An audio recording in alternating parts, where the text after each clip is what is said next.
we look at dehydration as being one of the major issues with performance. And you said, 2%, some people say 3%, but in the end of the day, I anecdotally see it in the ring.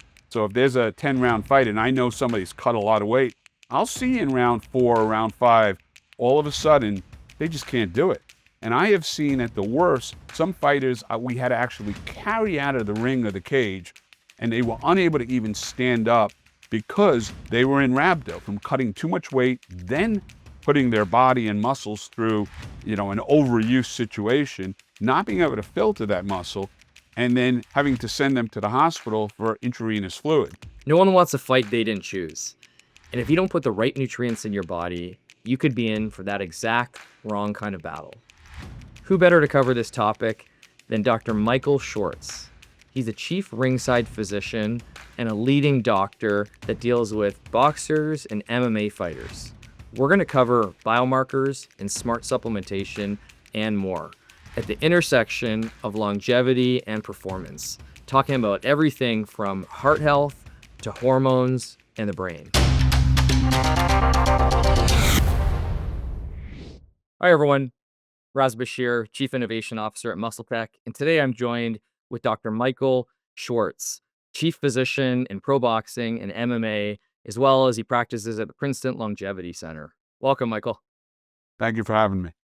Michael, before we get started, I'd love to hear a little bit about your journey and how you went from traditional medicine to also incorporating and practicing preventative measures towards longevity, as well as helping athletes in combat sports. Well, when I was in my residency, I was very interested in sports. I loved sports. I used to watch Friday night fights with my dad, and I was working high school basketball and college football. And I started getting into amateur boxing, and I noticed there was not a lot of rules and regulations. And then I got into pro boxing, and I realized there was even less rules and regulations. And the athletes were very uninformed about what they were doing as far as their health was concerned. So I ended up starting an organization called the American Association of Professional Ringside Physicians. And we created a lot of rules and regulations over the years that basically concentrated on athlete safety. Wow. Kudos to you for starting that. One of the things I was kind of thinking about, and I'm sure we've got a lot of questions, and I think with your background being so interesting, maybe pivoting to some of the longevity areas as well as, athletes. And one of the things that was kind of top of mind that I think is really important is to kind of understand longevity and what it really means. People kind of throw that term around, and I'd love to get your perspective on some of the biomarkers that are important and which ones really matter. It's interesting. I mean, longevity is basically defined as living longer. But I've always looked at it as quality of life. If somebody lives to 100 but doesn't really have quality of life, is that living? So what we do at Princeton Longevity Center is we basically try to find it and fix it before it breaks. That's been my philosophy. You should find it before it finds you. So, one of the things we do is when somebody comes in, they spend an entire day with us. And we start with a bone density scan, which is really fascinating because so many people, both men and women, get osteopenia, bone weakening, and osteoporosis. And that's a major morbidity and mortality when people get older in the longevity world. So after we do the bone density, we try to identify those people who have osteopenia and osteoporosis. And if you identify that early enough, you could definitely prevent some of the risks for fractures as somebody gets older. So for example, the most common places where people can fracture when they get older is the lumbar spine. And when the lumbar spine breaks, the lower part of the back, it does not break like this. It actually compresses, and we call that compression fractures, and they're extremely painful. And obviously when somebody who's older, slips on a wet floor because somebody didn't clean up the water, they put their arms out. And when they put their arms out, they're at risk for wrist and forearm fractures. And of course, falling onto either side increases the risk of hip fractures. So we then want to look at markers and see what is the rationale and reason behind the fall, obviously, and the results of the fall. So we could then look back and know what we have to do with our patients to prevent that from ever happening in the first place. Got it. So you talked about the importance of bone mineral density. How important is muscle health and things like grip strength, for example? I spend some time typically working on my grip strength here, and I want to know, am I wasting my time, or is it something that's it's an important measure? Anything that you do is more than not doing it. So when somebody says to me, I don't exercise, and I'll say, you know what? Walk on the treadmill for 5 minutes. It's more than walking on the treadmill for 0 minutes. But, muscle mass is extremely important in bone density. We look at vitamin D and we look at calcium as being the main factors in bones. So what happens is a lot of times, depending on where people live, they may not be getting adequate amounts of vitamin D. So when we measure vitamin D in the blood, we want it to be about 30 to 80. Some people will say up to 100. And vitamin D is a fat soluble vitamin, so you don't want to take too much of it. But it's amazing over my 35 years of practice how many people are deficient in vitamin D. And you need the vitamin D to absorb the calcium. And you need vitamin K2, for example, to direct that calcium to the bone. And you need things like boron, which is a metal, to help turn on the mechanism. And a lot of people are not getting any of these. But in the end, if you don't do resistance exercises and pull on the bone and stimulate the osteoblasts to make more bone and stronger bone, then nothing matters. It's not going to help. You could do all the vitamin D, calcium, boron, K2, but in the end of the day, if you don't have that muscle component, it's really not going to help keep those bones strong. Michael, you talked just there about the importance of micronutrients, things like vitamin D, boron.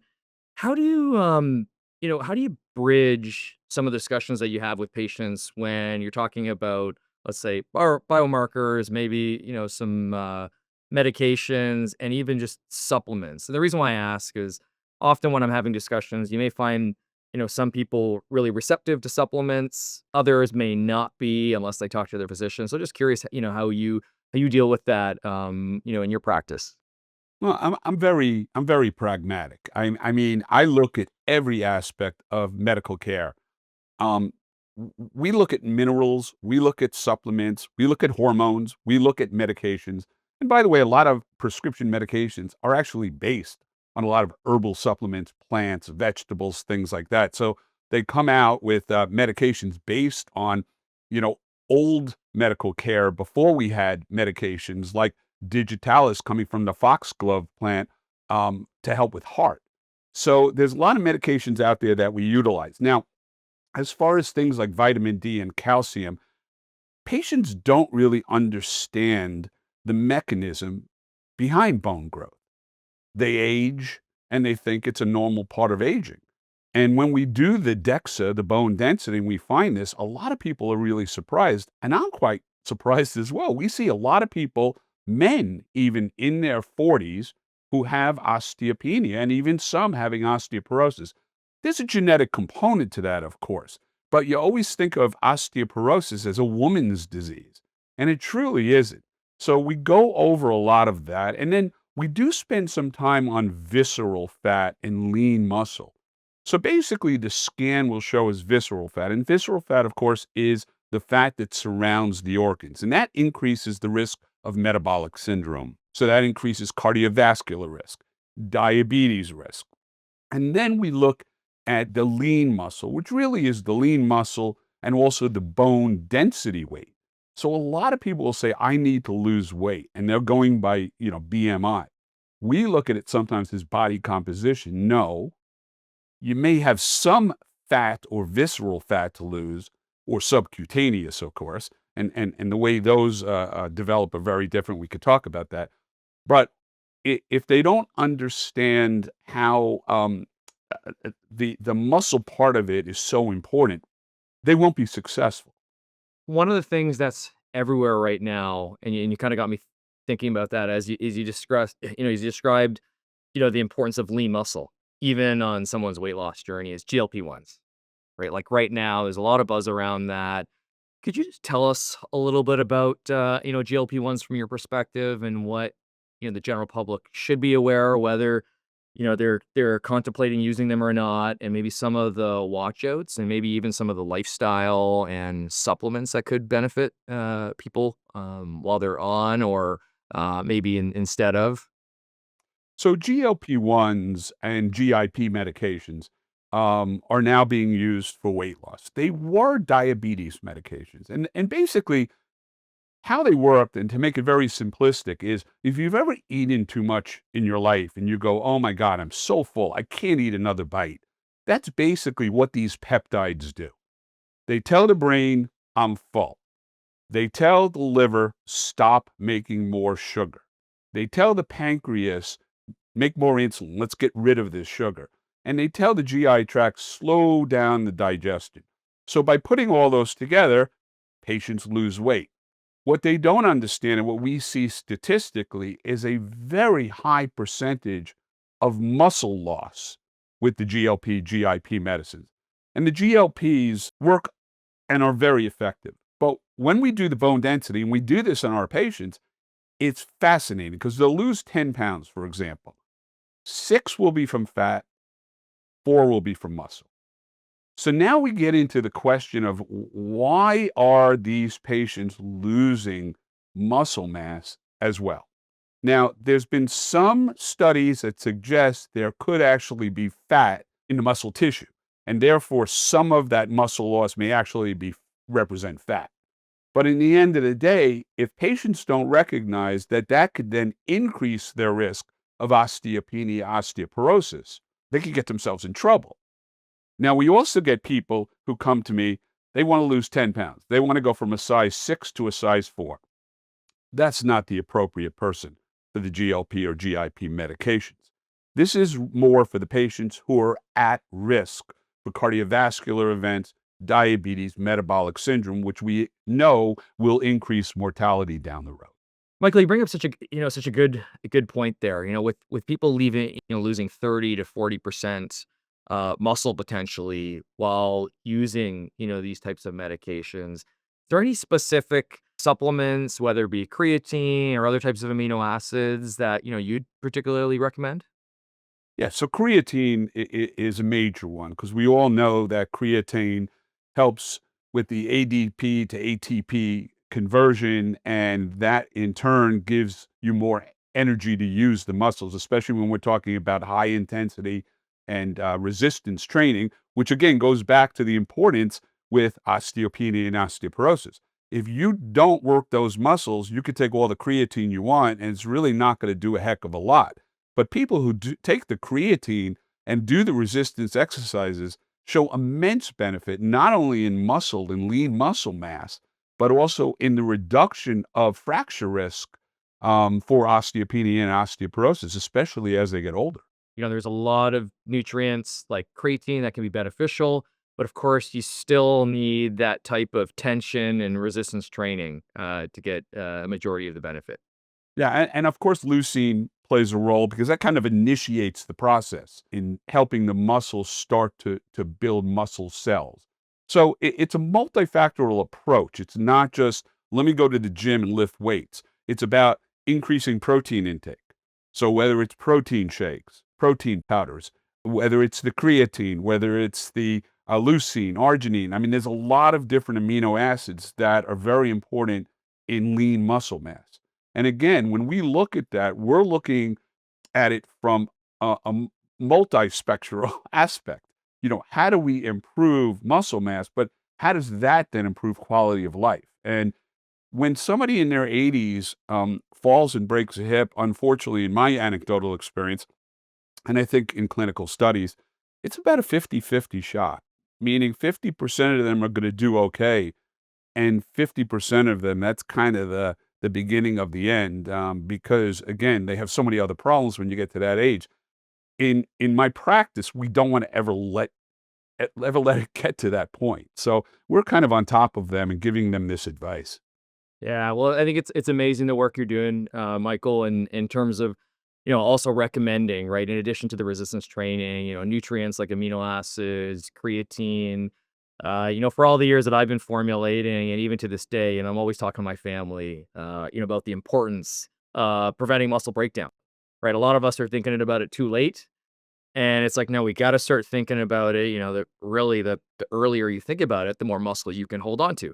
Right, so whether it be adding ingredients like creatine, HMB, I'm a big fan of in the form of HMB free acid in particular.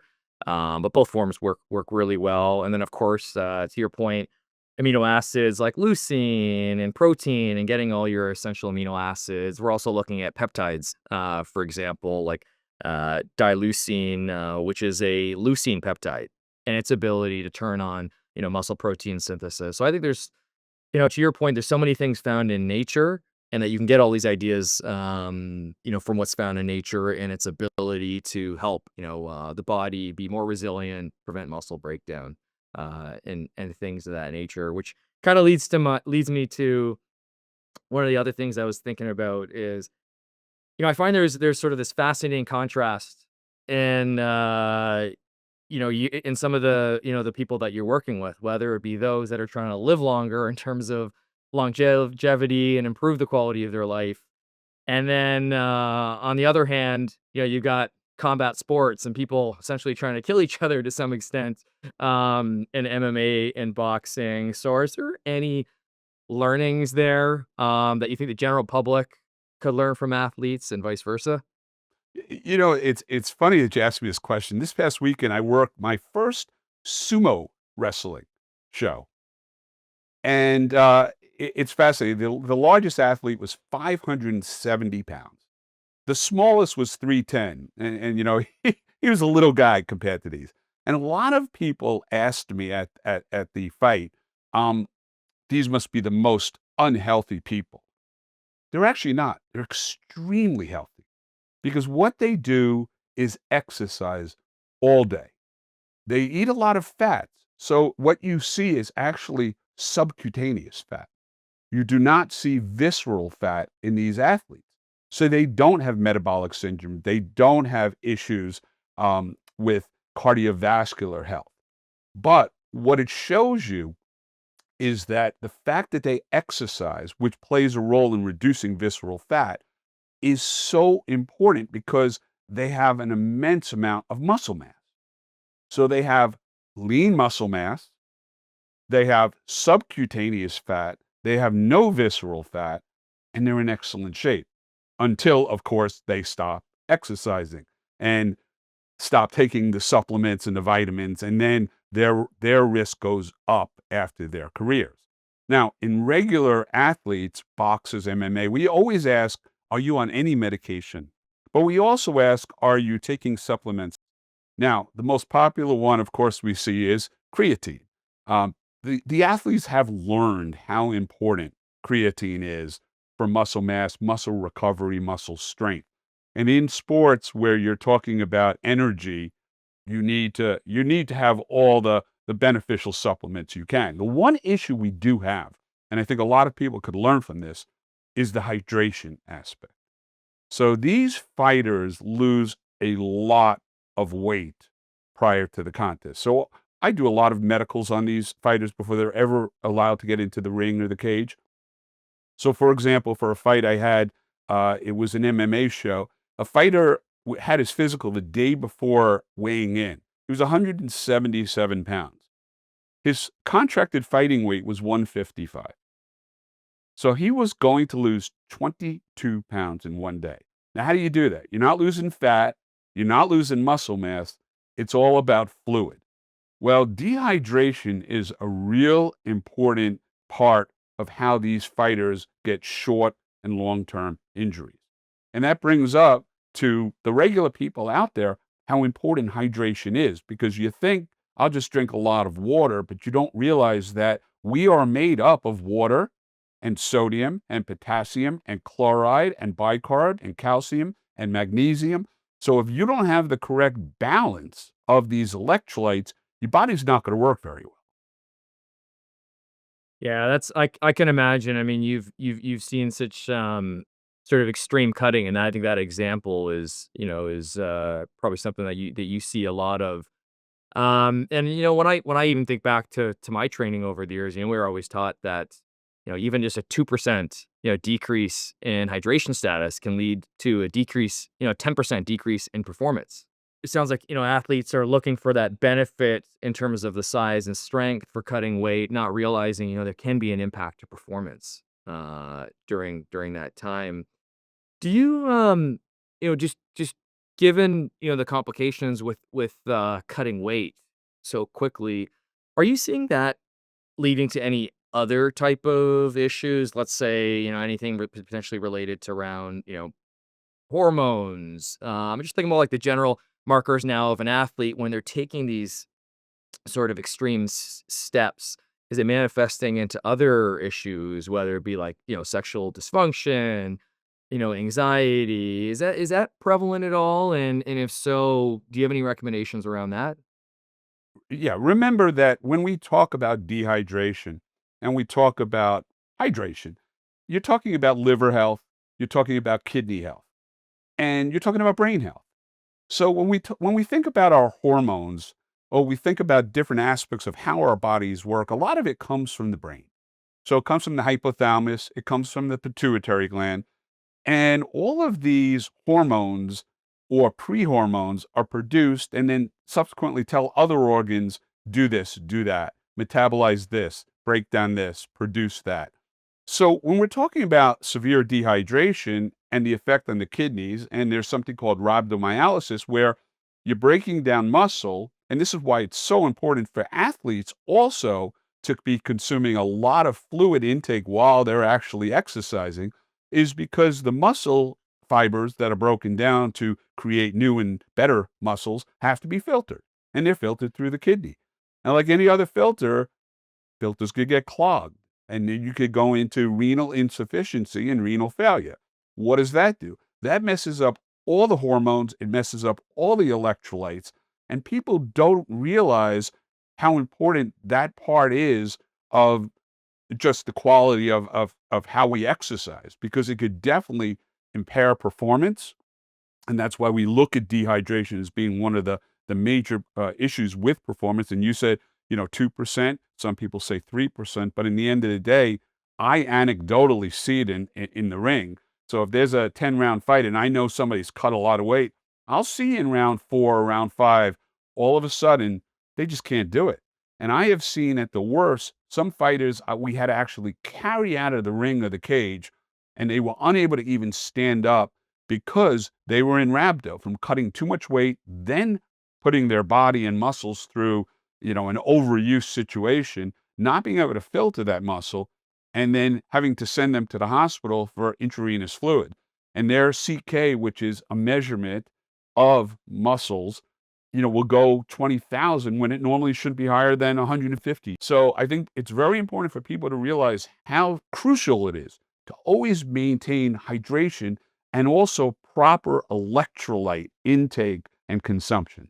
I think that's amazing insights and thinking about, how it all connects even to the brain, right? So you touch on the importance of the brains and, various hormones. But the one thing I'm thinking about, and I imagine is, of course, in combat sports is an issue, is things like concussions. Um, is there anything, from like, for example, creatine or any other nutrients? Is there anything else that, you can see a benefit sort of for like neuroprotection or maybe even just for recovery in those type of situations? Yeah. So one of the issues we deal with all the time is concussions, head injuries, obviously, because whether it's MMA, boxing, bare knuckle, not sumo so much, fortunately. You do deal with concussions and potential for TBI, traumatic brain injury. And we know from football, a lot of studies have been done about traumatic brain injury and CTE, chronic traumatic encephalopathy. These are major issues. Creatine has been shown to be neuroprotective. But in addition, things like omega 3 fatty acids have also been shown to be very effective and neuroprotective. And some people will even use turmeric as another a supplement to be neuroprotective. So there's a lot of studies and a lot of work being done in this because we're finding that really the main issue when it comes down to what happens in our body, a lot of what happens turns out to be inflammation. This is a brand new aspect of medicine and science that's fascinating. For example, there's, companies that are now looking at anti-CD3 medications. And CD3 is something that attaches to the cell and causes inflammation. And this is a big deal in a lot of neurological disorders, including TBI and CTA. So by inhibiting some of these inflammatory proteins, whether it's with supplements or it's with some novel medications, you may be able to decrease the risk of some of these long-term sequelae, such as Alzheimer's disease, such as MS, such as ALS. So we look at the certain vitamins, including vitamin D, which is a hormone. A lot of people don't know that; they think it's strictly a vitamin, but it really has an effect on a lot of different parts of the body, oftentimes from an anti-inflammatory aspect. So it's important that we look at these supplements and we understand their potential benefits, which are growing based on the fact that we're now finding inflammation is a major culprit. You're right. I think our understanding and awareness of supplements and how they can also benefit inflammations, certainly something that can be a benefit to people. And I got to ask, in terms of sort of foundational type of supplements, is there any one that kind of stands out in particular for longevity and or even just athletic performance for you? If you had to choose one? Well, creatine, of course, is a big one. One of the ones that I've been looking at, which I actually find helps some performance, is ashwagandha. And what I found is patients come in, and this is a stressful world we live in. A lot going on, and anxiety, stress, depression, and that affects, of course, libido. And one of the things we find is cortisol, which again is signaled from the brain to the adrenal glands to make cortisol at times of fight or flight, stress. Ashwagandha seems to reduce cortisol levels, and we find a lot of people feel better. And this translates oftentimes into just better exercise, better lifestyle, better eating habits. So I've been using ashwagandha or recommending it to a lot of patients, and they've been getting some really exciting benefit from it. That's a great insight. We're a big fan over here, and I love formulating with ashwagandha for many of the reasons that you just mentioned. Its ability to lower cortisol often, from a hormone perspective, to your point, it leads often to maybe a better ratio of testosterone to cortisol. But there's those sort of mood benefits, enhanced recovery. So we've certainly seen a lot of people benefit from it, and definitely one of my favorite tools in the supplement formulation table that we kind of play with. Michael, we spent some time talking about muscle health. We've talked about the brain.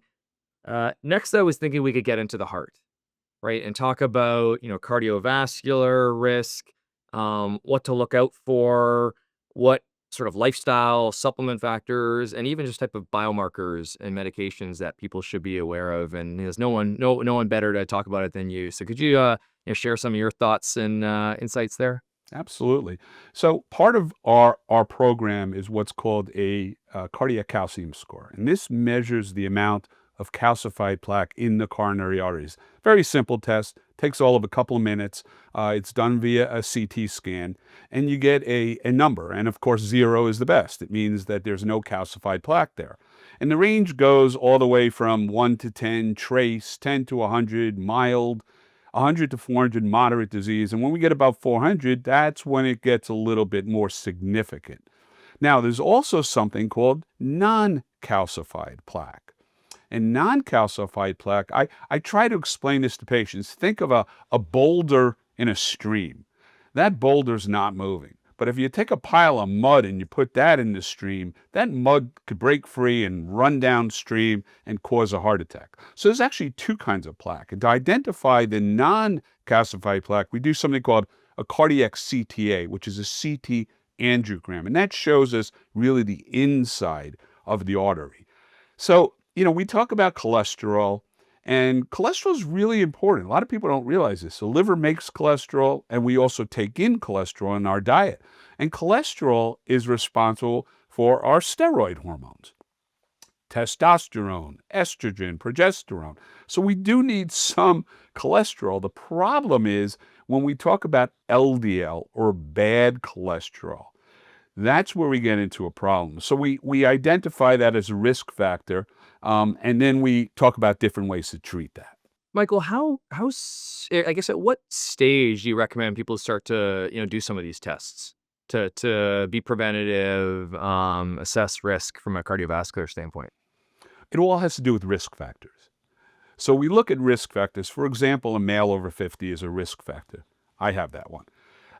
Then we look at things like high blood pressure, high cholesterol, diabetes, obesity, being, not doing enough exercise, family history. So these are all things we look at.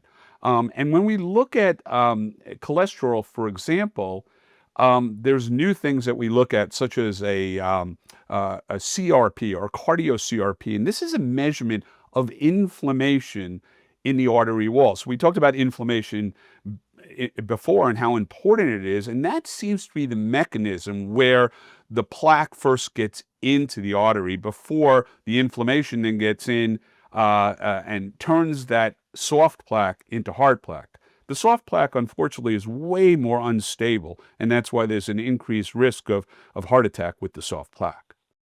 Thanks for that explanation, Michael. Is there any other type of, sort of lifestyle factors or supplements, whether it be, protein, you've touched on omega-3s. Are these the type of things that can be beneficial, from a preventative standpoint? Yeah, I mean, omega-3s with inflammation. We also talk about magnesium. So magnesium does play a role in lowering the CRP. And so when we talk about inflammation, we look at ways to reduce that number and reduce cardiovascular risk. You've heard a lot about statins of the world, atorvastatin, rosuvastatin. And what these do is they work in the liver to reduce the production of cholesterol. That's how they work. However, there are other medications known as PCSK9 inhibitors, and these are substances that affect the receptors on the liver that allow the liver to break down the cholesterol into things that we do need. So there are lots of medications out there, but there are also supplements such as the omega-3s seem to be very effective in inflammation, the magnesium, as we spoke about, even turmeric. So there's a lot of people that are combining lifestyle changes, exercise, and mainstream medications to lower their overall cardiovascular risk. So I gotta, Michael, I gotta thank you. I think we've covered so much ground, talking about longevity, performance, and I just want to, thank you. Thanks for what you do and for sharing all your expertise and insights today. It was my pleasure. It was a lot of fun. From all of us at MuscleTech, I just want to thank you again for joining us, and stay tuned because we've got a lot more evidence-based discussions and strategies coming your way.